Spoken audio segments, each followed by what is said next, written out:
네, 지난주에 혼인 관계를 비유한 율법과 죄에 대해서 배웠는데 네. 어떠셨어요? 사실 결혼과 율법 이게 좀 이야기가 조금 이해가 어렵긴 했었죠. 네, 아시다시피 제가 결혼 생활이 그래도 너무 해피하니까. 네. 그래서 사실은 좀 이해하기가 어려웠던 강의였어요. 네. 그런데 이제 선생님께서 오늘 또 율법에 대해 더 이야기를 해주신다고 하셔가지고 지난주에 제가 느꼈던 그 감정들이 좀 더 해소되지 않을까라는 마음을 가지고 오늘 왔습니다. 네. 저는 이번에 아주 큰 교훈을 얻었습니다. 네. 저는 아직 남편이 없잖아요. 네. 그래서 저의 남편감은 율법처럼 깐깐하고 구속하는 그런 남자 말고 그러면 최대한 그리스도를 닮은 남자 이런 남편을 좀 찾자. 예. 좋네요. 그리스도를 닮은 남자보다 사모하는 사람으로 만났으면 좋겠습니다. 네, 좋습니다. 야. 선생님, 안녕하세요. 안녕하세요. 네. 안녕하십니까. 반갑습니다. 반갑습니다. 지난 시간에 남편 바꾸기라는 제목의 우리 강의를 했는데 아주 논쟁이 뜨거웠던 것 같아요. 네, 아마도 지금 남편 정말 많이 바꾸시는데 있으실 거거든요. 물론 우리 지우 학생은 남편을 바꿀 것이 아니라 남편 찾기를 해야 되죠. 그렇죠. 맞아, 네. 그렇죠. 자, 율법이 죽었다고 하는 그런 말을 하니까 야, 율법이 어떻게 죽을 수 있지? 또 율법이 죽으면 우리는 어떻게 돼? 여러 가지 이제 궁금한 점이 많았어요. 이제 우리 시대는 율법이라고 하는 것이 그렇게 아주 우리를 강하게 얽어매지 않기 때문에 바울이 느끼는 강도하고 우리가 느끼는 강도는 완전히 다를 거예요. 네.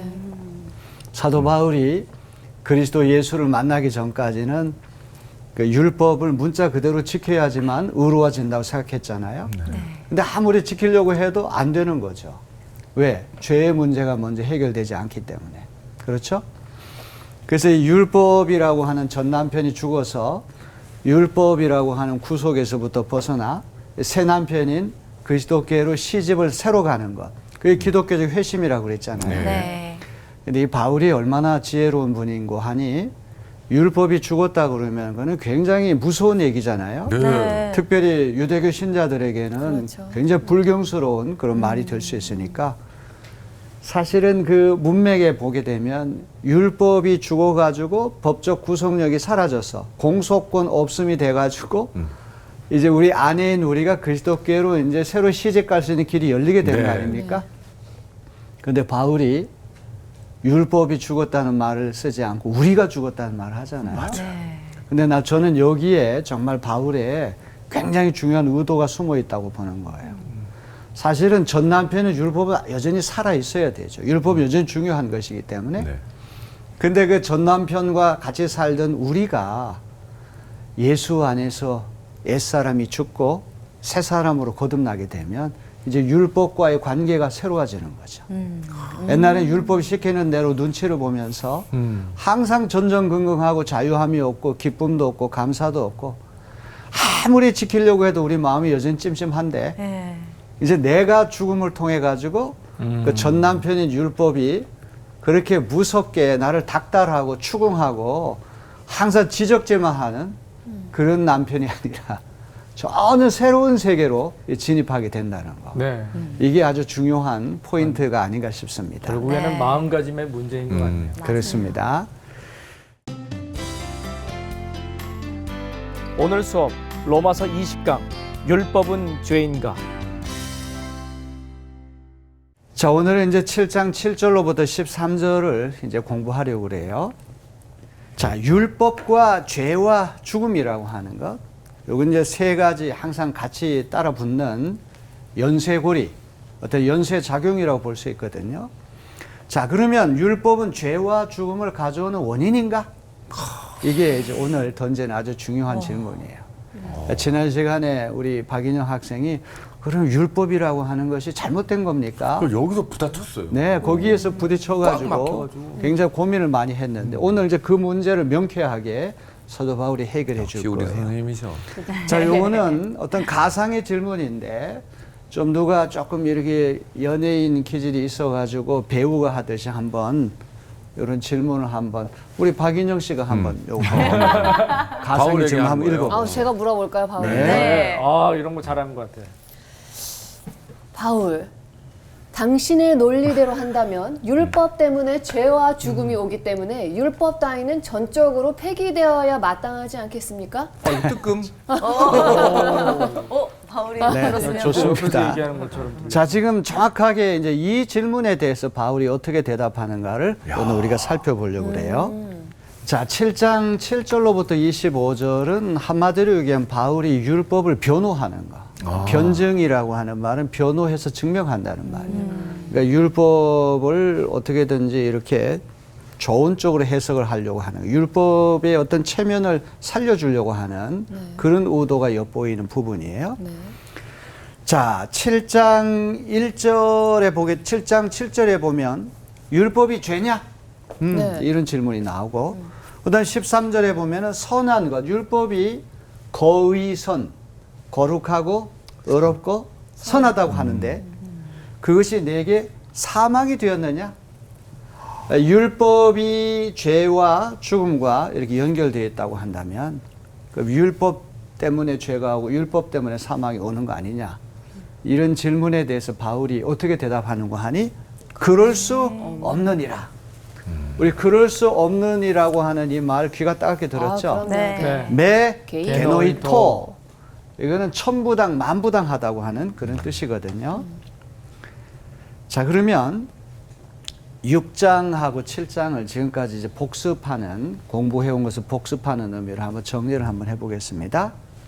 6장은 은혜를 변증하는 거예요.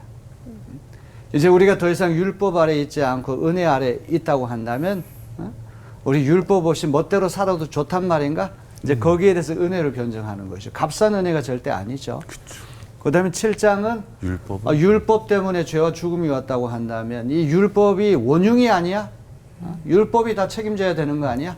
율법을 변호하려고 하는 거예요. 자, 6장은 은혜의 변증인데요. 은혜를 더하게 하려고 죄에 거하겠느냐? 그럴 수 없느니라. 생각나시죠? 네. 네. 죄를 많이 지어가지고 비례해서 은혜도 많이 받으니까 은혜 많이 받으려면 죄도 더 많이 지어야 되느냐? 절대로 아니라는 거죠. 은혜 아래에 있으니 죄를 지으리요 그럴 수 없느니라. 네, 게노이토란 말을 또 했어요. 네. 자, 7장은 이제 율법을 이제 변호하는 건데요. 율법이 죄냐? 그럴 수 없느니라. 또 율법이 내게 사망이 되었느냐? 그럴 수 없느니라. 다 강력한 부정을 지금 하고 있거든요. 네. 자, 그러면 이제 단도직입적으로 말씀을 드리겠습니다. 율법이 죄와 죽음을 불러 일으키는 것이 아니라 우리의 죄성, 다시 말해서 우리의 타락한 본성이 율법 계명을 기화로 삼아 죄와 죽음으로 이끈다. 이제 이것이 오늘 사도 바울이 말씀하려고 하는 주제예요. 제가 일부러 기화라고 하는 이 단어를 골랐었거든요. 기화가 뭐예요? 지붕에 있는 기화죠, 기화. 기화는 기회는 기회인데 뜻밖의 돈을 많이 벌 수 있는 찬스가 왔을 때 기화 그런 말을 하죠. 화폐 화자구나. 어떤 이득을 많이 볼 수 있는 어떤 기회를 이제 기화라고 그러는데 자, 우리 죄된 본성인데 율법이 우리에게 와가지고 그 율법을 가지고 더 좋은 쪽으로 우리가 쓰는 것이 아니라 우리 율법이 흉기로 둔갑하게 되는 그런 어처구니 없는 일이 일어나는 거예요. 이제 법을 어겨가지고 경찰이나 검찰의 조사를 받는 사람이 자기가 잘못했다고 인정을 하지 않고 법이 잘못됐다 이렇게 말할 수는 없죠. 네. 율법이 이게 뭔가 잘못됐다고 이렇게 책임 추궁하는 사람은 잘못된 거죠. 율법을 받아들이고 율법을 실천하는 본인에게 책임이 있는 것이지 법에 책임이 있는 것이 아니란 말이에요. 자, 우리 7장 7절 말씀 누가 한번 읽어볼까요? 네. 그런즉 우리가 무슨 말을 하리요? 율법이 죄냐? 그럴 수 없느니라. 율법으로 말미암지 않고는 내가 죄를 알지 못하였으니 곧 율법이 탐내지 말라 하지 아니하였더라면 내가 탐심을 알지 못하였으리라. 자, 여기 7장 7절은 어떤 율법의 순 기능을 우리에게 일러주는 말씀이거든요. 율법이 죄냐? 그럴 수 없느니라. 자, 율법으로 말미암지 않고는 내가 죄를 알지 못하였으니. 율법이 순기능이라고 하는 것은 율법을 통해 하나님의 의로운 기준을 제시해 주는 것이죠. 네. 네. 율법 계명이 이제 오게 됨에 따라서 그동안 죄가 죄인 줄을 몰랐는데 그게 죄가 되니까 하지 말라. 그래서 죄가 되는 걸 알게 되는 거죠. 율법의 순기능이라고 하는 건 죄를 정의해 주고 죄의 기준을 특정해 주는 거. 그러니까 반드시 율법이 있기 때문에 선과 악을 알 수가 있고 하나님 앞에 바로 사는 것, 바로 서지 못하는 것, 그 차이를 알게 되는 거예요. 자, 그런데 아주 흥미롭게도 여기 탐심이라고 하는 말을 썼거든요. 율법이 탐내지 말라 하지 아니하였더라면 내가 탐심을 알지 못하였으리라. 이 탐심이라고 하는 게 우리 마음 밑바닥에 있었는데 이 율법 계명이 탐내지 말라고 하는 것이 왔기 때문에 이 탐심의 정체를 비로소 알게 됐다는 말이에요. 저 탐심, 탐욕이라고 하는 거는 10계명 중에서 10번째 계명이 탐내지 말라는 탐하지 거죠. 마라. 우리 출애굽기 20장 17절 말씀, 화면에 있는 말씀 한번 다 같이 읽어보겠습니다. 시작. 내 이웃의 집을 탐내지 말라. 내 이웃의 아내나 그의 남종이나 그의 여종이나 그의 소나 그의 낙이나 무릇 내 이웃의 소유를 탐내지 말라. 자, 이제 가장 탐내기 쉬운 것들, 그 대상을 몇 가지를 이렇게 이제 요약해 놨는데 사실은 욕심을 부려가지고 탐내는 걸 원천적으로 다 하지 말라는 그런 얘기죠. 네. 이제 10가지 계명 가운데 마지막 10번째 계명이 요 아주 막연한 것이긴 하지만 일체의 탐심을 부리지 말라고 하는 거예요. 자, 탐심이라고 하는 말은 헬라 말로 에피디미아라고 하는 말인데요. 아주 중요한 것입니다. 율법 계명이라고 하는 게 도둑질 하지 말라 이런 거는 마음속으로 도둑질 하고 싶은 마음이 있어도 행동으로 옮기지 않으면 죄가 안 돼요. 그렇죠? 그런데 요 마지막 10번째 계명 탐심이라고 하는 거는 내가 행동을 하지 않았다고 할지라도 마음에서부터 우러나오는 죄이기 때문에 다른 9가지 계명을 다 지켰다고 할지라도 여기에 자신할 수 있는 사람 아무도 없는데. 네. 그래서 사도 바울이 이 탐심에 대한 계명을 일부러 여기 예로 든 거예요. 아, 목사님 넥타이가 멋있는데 하면서 시작되는 마음. 탐심. 가지고 싶다. 가지고 싶다. 네. 그래서 다른 모든 율법 계명을 다 철저하게 다 지켰어. 정말 다른 사람들이 막 우러러 볼 정도로 대단한 율법 준수자야. 그런데 그 사람도 단 하나 확신할 수 없는 게 탐심이라. 야, 빠져나갈 수가 없네. 빠져나갈 수 없는 정말 누구나 다 이 탐심에 얽매이지 않은 사람이 네. 없게 되는 것이죠. 10가지 계명 가운데 9가지 계명을 다 지켰다고 할지라도 한 가지 자신할 수 없는 마지막 남은 죄가 이 탐심이라고 하는 것이죠. 자, 탐내지 말라는 계명이 있기 전에는 탐심이 무엇인지를 잘 몰랐어요. 알았다고 할지라도 강렬하게 탐심에 대해서 느끼지 못했어요. 네. 그런데 이 계명이 오게 되니까 마음 깊이 도사리고 있었던 이 바울의 표현대로 이야기한다면 잠자고 있어요. 동면 상태에 있었던 이 탐심이라고 하는 죄악이 꿈틀꿈틀 일어나게 되는 거죠.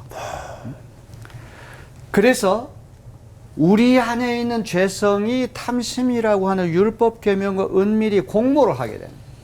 우리 7장 8절 한번 다 같이 보세요. 7장 8절 제가 한번 읽어보겠습니다. 그러나 죄가 기회를 타서 계명으로 말미암아 내 속에서 온갖 탐심을 이루었나니 이는 율법이 없으면 죄가 죽은 것임이라. 여기 죄가 기회를 타서 계명으로 말미암아 내 속에서 온갖 탐심을 이루었다 이런 표현을 쓰거든요. 기회라고 하는 말 아주 중요한 말이에요. 아포르메라고 하는 말인데 이 아포르메라고 하는 말이 군사 작전할 때 교두보, 성공적인 군사 작전을 펼치기 위한 교두보 이런 뜻이라고 그래요. 여러분 교두보가 무슨 뜻이에요? 무슨 말이에요? 시작? 중간에 교두보라고 하는 어떤 공격을 하기 위해서 발판을 삼는 걸 얘기하는 거죠. 토대를 구축하는 거예요. 그렇죠? 율법이 죄라거나 죄의 원인이라고 말하지 않고 죄가 자신의 악한 목적을 이루기 위해 삼는 전략적인 작전 기지 혹은 군사 교두보 이게 율법이라고 보는 거예요. 율법은 죄의 원인이 아니라 죄를 짓는 통로요, 수단 그게 된다는 말이죠. 제가 이 로마서 강의하면서 자주 이제 그 인용하는 그런 말이긴 한데 이 메스 의사 선생님 메스하고 부엌칼이라고 하는 거 이게 중립적인 것이죠. 그렇죠. 메스라고 하는 것이 외과 의사 선생님의 손에 사로잡히면 환자를 잘 수술해가 선한 도구가 되잖아요. 네. 근데 이게 강도의 손에 사로잡히면 그게 살인까지 흉기가 되잖아요. 부엌칼도 마찬가지고. 네. 어머니 손에 사로잡히면 맛있는 음식을 빚어내는 선한 도구가 되는데 이게 강도의 손에 사로잡히면 이 흉기가 되잖아요. 그러니까 율법이라고 하는 것도 그와 같은 것인데 율법을 누가 받아들이느냐, 어떤 사람이 그 율법을 쓰느냐 이게 중요한 거예요. 인간 밑바닥에 이게 죄가 가라앉아 있는 사람이 율법을 쓰게 될 때 율법이 본래는 선한 도구가 돼야 되는데 이게 흉기로 둔갑하게 되는 거예요. 이게 사도 바울이 경험한 것이거든요. 자, 8절 후반부에 보면 율법이 없으면 죄가 죽은 것 이런 표현을 쓰거든요. 율법이 없으면 죄가 죽었다. 이게 무슨 뜻일까요? 기준이 없으니까. 기준이 없으니까. 죄인지 네, 아닌지 모른다. 그렇습니다. 죄인지 아닌지 모른다. 죄라고 하는 거는 우리 마음 깊은 곳에 다 숨어 있잖아요. 그런데 율법 계명이 오기 전에는 그게 잠들고 있어요. 네. 죄가 죄인지 몰랐던 거죠. 죄가 죄인 줄을 모르고 자극을 하지 않으니까 그냥 동면 상태에서 영혼의 포텐셜리티, 잠재력으로 이렇게 그냥 가만히 있는 거예요. 죄가 마음 깊은 곳에 잠복해 있는 상태에서 활약을 하지 않고 동면 상태에 빠진 거예요. 죄에 대한 지식이 사장됐다. 죽어서 묻혔다. 그런 뜻을 얘기하는 거예요. 탐내지 말라라고 하는 계명이 오기 전에도 우리 마음 깊은 곳에는 아담과 하와의 후손은 탐심이라는 죄가 있었는데 이게 이제 사장된 거예요. 죽은 상태로 죽었다는 말은 지금 잠들어 있는 상태고 활약을 안 하는 거예요. 근데 이제 이것이 계명이 오게 되니까 꿈틀꿈틀거리면서 이제 살아나게 된다는 그런 말이죠. 창세기 2장 17절에 하나님께서 아담과 하와에게 동산 중앙에 있는 선악과 절대로 먹지 말라 이런 계명 주셨잖아요. 네. 그러니까 뭐뭐 하지 말라 이런 금령을 더하고 싶어서 안다를 내는 것이 인간의 근본 죄성이죠. 진짜 하지 말라고 하면 왜 하시죠?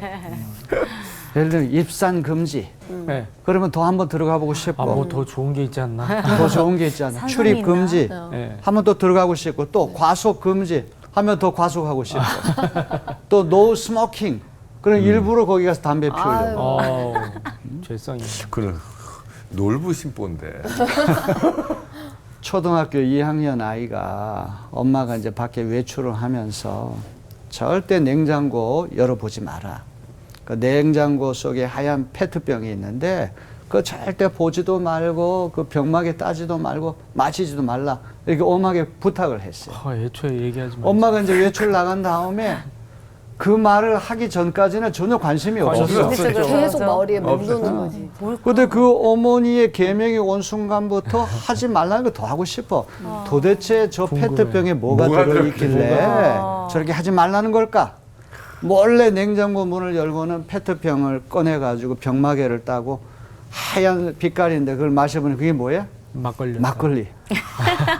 어머니가 술이기 때문에 손대지 말라고 하는 건데 어머니의 그런 명시적인 계명이 오기 전까지는 그런 호기심, 탐심이라고 하는 게 밑바닥에 죽어 있었던 거예요. 동면 상태에 빠졌는데 어머니의 말씀이 떨어지자마자 그게 꿈틀꿈틀 이제 살아나기 시작하는 거예요. 아시겠죠? 네. 지금 바울이 얘기하려고 한 측면이 바로 그걸 얘기하는 것이거든요. 그래서 율법 자체가 잘못된 것이 아니에요. 언제나 우리의 죄성이 죽음이에요. 아담과 하와 이후에 계속 면면이 흘러내려오는 이 죄의 본성, 타락한 본성이라고 하는 것이 이 율법을 아주 잘못된 흉기로 왜곡해서 쓰게 만든다는 그런 얘기죠. 자, 우리 7장 9절로부터 11절을 한번 누가 읽어보실까요? 네. 전에 율법을 깨닫지 못했을 때에는 내가 살았더니 계명의 이름에 죄는 살아나고 나는 죽었도다. 생명에 이르게 할 그 계명이 내게 대하여 도리어 사망에 이르게 하는 것이 되었도다. 죄가 기회를 타서 계명으로 말미암아 나를 속이고 그것으로 나를 죽였는지라. 네, 고맙습니다. 7장 9절로부터 11절 말씀 보게 되면 이 죄가 율법과 결탁하고 공모해서 어떻게 우리를 생명에서 죽음으로 이끄는지 그 경로를 아주 예리하게 우리에게 말씀하고 있거든요. 네. 자, 여기 보세요. 나는 율법이 없을 때는 살았다. 근데 율법 계명이 들어오면서 죄는 살아났고 나는 죽었다. 이게 무슨 뜻일까요? 나는 율법이 없었을 때는 살았다. 이게 무슨 얘기일까요? 나는 율법이 율법이 없었을 때 죄인지 몰랐다. 그러니까 마음대로 산 거죠. 그러니까 본성, 나는 살아있는 본성이 거지. 살아있었다? 그렇죠. 죄의 본성이 살아있었다. 근데 이제 율법을 알게 되고는 죄가 살아났고 그래서 나는 난 죄를 죽- 졌던 거고 그러니까 그래서 나는 죽은 죽었다. 거죠. 죄 있었으면 사망이니까. 그렇죠. 그런 건가요? 죄송합니다. 자, 죄가 무엇인지를 일깨워주는 율법이 온 다음에 마음 깊은 곳에 죽은 듯 잠자던 죄성이 일제에 깨어나 준동하잖아요. 그 죄는 살아나는 것이죠. 네. 그런데 본인은 죄에 대한 율법의 정죄와 심판을 받아 죽게 되는 것이죠. 율법이 없을 때는 살았다는 얘기는 율법이 오지 않았을 때에는 이제 이 죄에 대해서 정죄를 하거나 심판하는 것이 없기 때문에 이제 살은 상태가 되는데 율법 계명이 오면서 이제 죄는 꿈틀꿈틀해서 살아나는 거예요. 그러면서 나는 그 율법의 심판을 받아가지고 이제 죽은 상태가 되고 마는 것이죠. 좀 어렵습니까? 이해는. 자, 율법이나 죄와 연관해서 바울이 말하는 살았다 혹은 죽었다는 비유가 아주 중요한 거예요. 죄가 살아나 활약하면 내가 죽은 것이 되고 죄가 죽어서 잠자고 활동을 하지 않을 때는 내가 산 것이 되는 거예요. 율법이 오기 전에 죄의 심각성을 깨닫기 전에는 영적으로 살았다고 보는 것이고 율법이 옴으로써 우리가 율법을 명시적으로 범한 뒤 죄의 심각성을 깨달았을 때는 영적으로 죽은 것으로 보는 거예요. 좀 어렵죠? 예.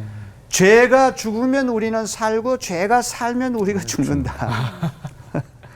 지금 바울이 지금 말씀하는 거예요. 다시 한번 정리를 한번 해볼까요?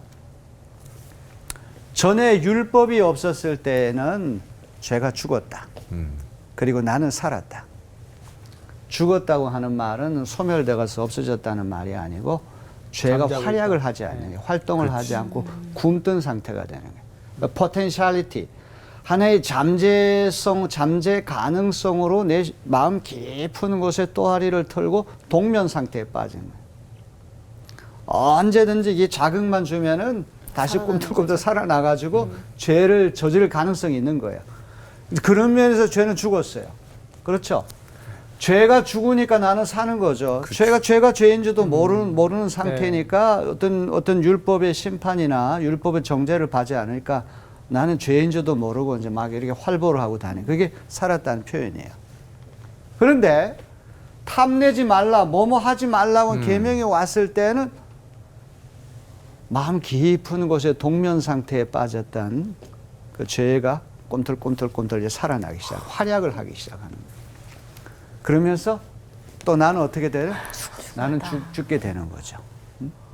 나는 이제 영적으로 그 죄에 사로잡혀 가지고 이제 죽은 상태가 되고 마는 것이죠. 이게 간단하게 이야기하면 율법이 없었을 때에는 이 죄에 대해서도 아무런 생각이 없었어. 관심도 없고 관심도 궁금증도 없었어. 그래서 난 거기에 대해서 묶이지도 않고 정말 하나님 안에서 자유롭게 살았는데 이 계명이 딱 온 순간부터 갑자기 담배를 한번 펴볼까?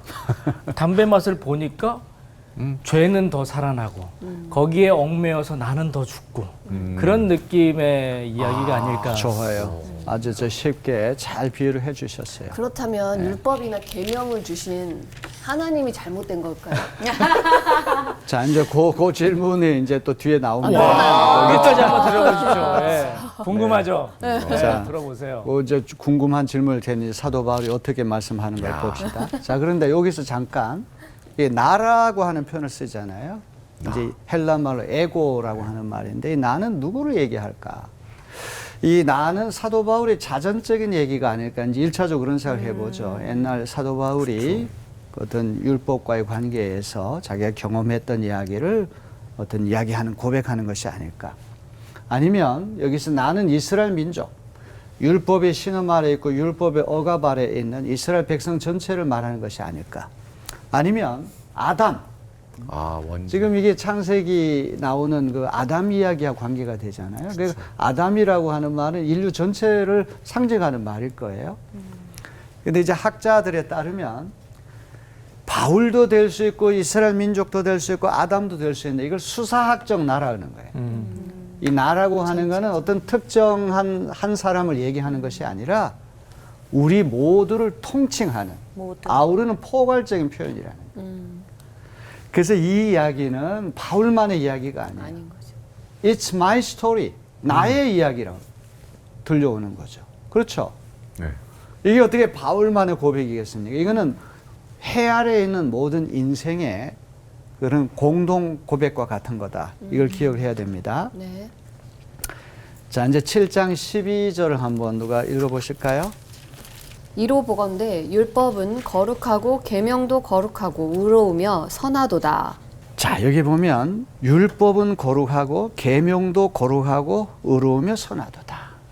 자, 아까 이제 우리 박인영 한쌤이 그러면 율법이라고 하는 것은 도대체 어떤 것이냐? 하나님이 주신 건데 율법이라고 하는 건 정체가 뭐냐? 자, 율법이라고 하는 말이 헬라 말로 노모스라고 하는 말인데 이제 율법이라고 하면은 10계명을 비롯해서 613가지 되는 그 계명들.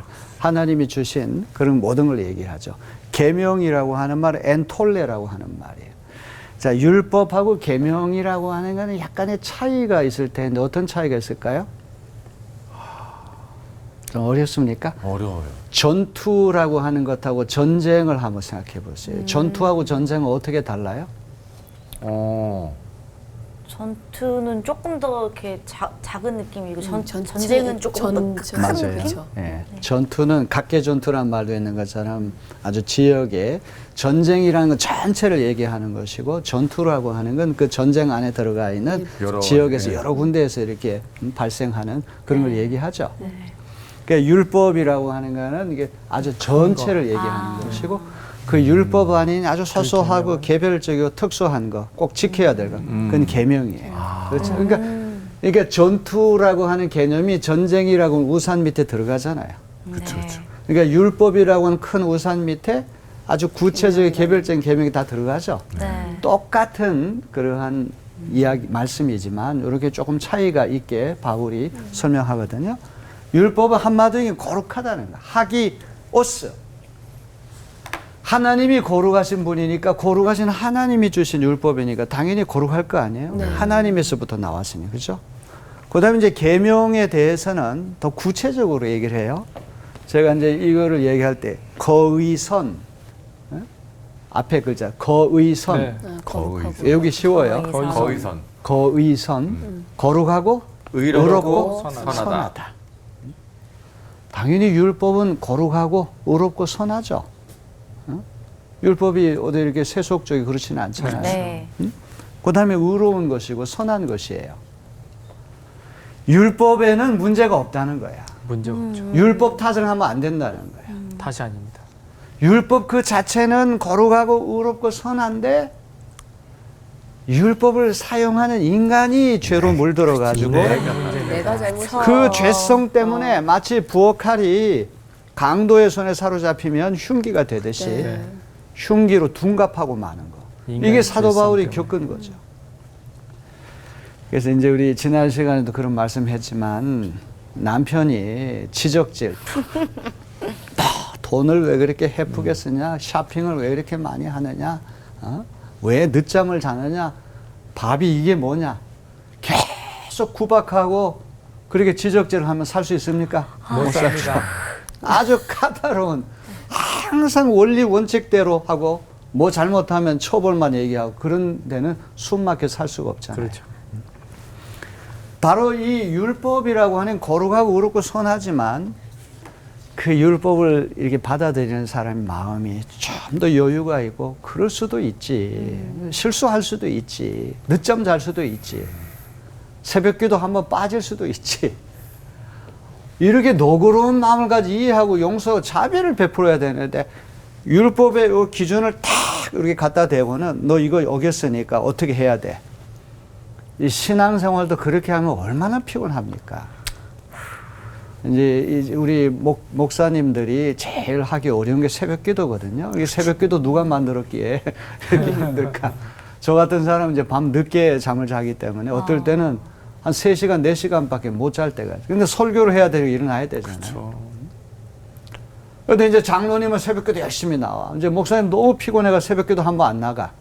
그럼 목사님이 새벽기도도 안 나온다고. 이게 이제 율법주의적인 신앙이죠. 지금은 이제 이 율법이라고 하는 것이 많이 약화가 돼가지고 그렇게 사는 사람도 찾아보기 참 어려운 시대가 됐어요. 네. 그러니까 현대판 바리새인 참 찾기 어려운 시대가 됐는데 바울이 활동하던 시대는 이 거룩하고 의롭고 선한 율법이라고 하는 것이 죄의 문제를 선결하기 전에 이 율법이 들어오게 되면 이 율법이 흉기가 돼서 모든 사람을 힘들게 한다는 그런 말이에요. 네. 그래서 바울은 율법 때문에 죄와 죽음이 찾아왔던 오해의 쐐기를 박는 거예요. 사형수가 어떤 재판을 받아가지고 사형 선고를 받게 됐는데 자기 잘못한 건 인정하지 않고 법이 잘못됐습니다. 그렇게 이야기를 한다면 얼마나 이게 우스꽝스러운 일이 되고 마겠습니까? 우리가 죽게 된 것은 율법 때문에 죽게 되는 것이 아니라 우리의 죄 때문에 죽게 되는 것이죠. 자, 이제 7장 13절을 한번 누가 읽어보실까요? 7장 13절. 그런즉 선한 것이 내게 사망이 되었느냐? 그럴 수 없느니라. 오직 죄가 죄로 드러나기 위하여 선한 것으로 말미암아 나를 죽게 만들었으니 이는 계명으로 말미암아 죄로 심히 죄되게 하려 함이라. 네, 감사합니다. 사도 바울이 이제 7장 13절 오늘 이제 마지막 부분의 9절인데요. 율법이 우리에게 죽음을 가져왔다. 이 주장을 정면으로 반박하는 말씀 아닙니까? 선한 것이라고 하는 말은 율법을 얘기하는 것이죠. 네. 율법이 내게 사망이 되었느냐? 그럴 수 없느니라. 매 게네이토. 오직 죄가 죄로 드러나기 위해 선한 그것으로 말미암아 나를 죽게 만들었으니 이는 계명으로 말미암아 죄로 심히 죄되게 하려 함이라. 죄는 언제나 나쁜 것이지만 하나님의 뜻이 담긴 율법 계명을 의도적으로 범할 때 더욱 의도적으로 하나님께 반역하는 거 아닙니까? 그러니까 이 하나님의 뜻이 담긴 율법을 노골적으로 우리가 거역하고 그걸 불순종한다는 얘기는 그냥 그 율법하고 다른 그런 죄와 달리 율법을 명시적으로 노골적으로 어긴다 죄를 더욱더 죄되게 하는 거예요. 하나님이 주신 것을 뻔히 알면서도 우리가 죄를 짓는 것이 되기 때문에. 그래서 13절 후반부에 죄가 계명을 방편을 죄를 극도로 더 죄답게 만든다 이런 말씀하는 거 아닙니까? 네. 죄의 결과로 이제 죽음이 찾아오는데 이 죄가 본래 거의선 거룩하고 의롭고 선한 율법을 악용하기 때문에 이제 문제가 되는 거 아닙니까? 네. 순진 무고한 그 어린아이들을 착취해서 만든 아동 음란물이 성인 음란물보다 훨씬 더 추악한 범죄가 되는 것이죠. 본래 선한 것을 악한 목적을 위해 이용하는 죄, 이것이 훨씬 더 고약한 것이죠. 네. 그래서 사도 바울은 죄에게 책임 추궁을 하는 것이죠. 율법은 무죄. 오늘 이제 바울 선생이 최종 도달한 결론은 이거예요. 이제 우리 율법이란 전 남편 죽었다고 그러니까 아, 율법이 왜 죽어? 율법은 거룩하고 의롭고 선하고 좋은 건데 이제 그 생각에 대해서 말끔히 오해가 좀 시켜졌습니까? 네. 우리 박인혁 씨 어떤 생각 들으셨어요? 네. 이제 그런 오해가 시켜졌어요? 확신이 없는 것 같처럼 보이는데 앞으로 더 공부를 해야 될 것 같습니다. 성서학당과 함께. 네. 문제가 있다면 죄에게 문제가 있는 것이 율법에게 율법은 문제가 문제가 있는 것은 아니라는 그런 말이에요. 오케이? 네. 자, 그러면 이제 오늘 최종적으로 우리가 죽게 된 것은 율법이 아닌 죄성 때문이다. 자, 이제 최종 마지막 이제 결론이에요. 네. 자, 이 세 가지가 이제 오늘 공부한 것의 결론인데 우리 이지호 학생이 한번 이 세 가지 화면에 있는 거 한번 읽어주실까요? 네. 율법 때문에 죄와 죽음이 오는 것이 아니다. 죄성이 본래 선한 율법을 악용함으로써 죄와 죽음이 찾아왔다. 따라서 죄와 죽음은 율법 때문이라는 무율법주의자들의 주장은 틀렸다. 그러니까 무율법주의, 반율법주의 주장이 틀렸다고 하는 거는 이제 오늘 확실하게 네. 보여주는 것이죠. 율법 필요 없다. 율법 폐기해야 된다. 율법 반대해야 된다. 그거는 기독교적인 사고가 아니에요. 자, 율법 때문에 죄와 죽음이 오는 것이 아니에요. 율법은 그 자체로 거룩하고 의롭고 선한 거, 좋은 것이 하나님으로부터 오는 것이니까. 죄성이 우리 마음 깊은 곳에 도사리고 있는, 잠들고 있는 죄성이 율법 계명이 꿈틀꿈틀 일어나가지고 이게 율법과 공모하고 결탁을 해가지고 이게 악용이 되는 거예요. 그게 죄가 그래서 죄와 죽음이 찾아오게 됐다. 따라서 죄와 죽음은 율법 때문이라는 무율법주의, 반율법주의자들의 그런 주장은 틀린 것이 되는 거죠. 거듭 말씀드리지만 사형수가 법이 자신에게 유죄 판결을 내렸다고 그래가지고 자기 책임 안 지려고 그러고 이 법이 잘못됐다. 이렇게 우기는 건 상당히 우스꽝스러운 일이 되고 마는 거죠. 자, 이제 우리 지난 시간에 이어서 이 사도 바울이 이 율법 문제를 계속 이야기를 하잖아요. 이제 오늘 우리에게는 율법이라고 하는 것이 그다지 심각한 문제는 아닌데 아마 2000년 전 바울이나 그 유대인들에게는 율법이라고 하면 너무나 무거운 그런 짐이었던 것 같아요. 오늘날도 우리가 이제 복음적인 신앙생활을 하지 못하고 날 율법주의적인 그런 신앙생활을 한다면 참 슬픈 일이죠. 남이 볼 때는 아주 훌륭한 사람처럼 보이는데 혼자 있을 때는 더 죄 짓고 싶어하고 이게 자아가 분열이 되고 마는 거죠. 이제 우리 다음 주에 공부할 그 말씀이면 사도 바울이 탄식하잖아요. 오호라 나는 곤고한 자로다. 누가 나를 이 사망의 몸에서 건져내랴. 그 율법을 지키면 지키려고 할수록 더 마음 깊은 곳은 반대로 나가는 그런 자기 자아 분열에 대한 고백을 하거든요. 자, 이제 오늘 말씀 정리해야 되는데 오늘도 귀한 거 배우셨죠? 네. 율법에 대해서 많이 궁금하고 오해가 있었는데 이제 사도 바울이 적극적으로 율법을 변호해주는 그런 말씀을 읽었습니다. 자, 오늘도 수고 많으셨습니다. 네. 우리 다음에 다시 뵙도록 하겠습니다. 네. 자, 네, 고생하셨습니다. 감사합니다. 감사합니다. 확실히 사람이라는 것 자체가 본인이 불편하면 거부하는 게 있어요.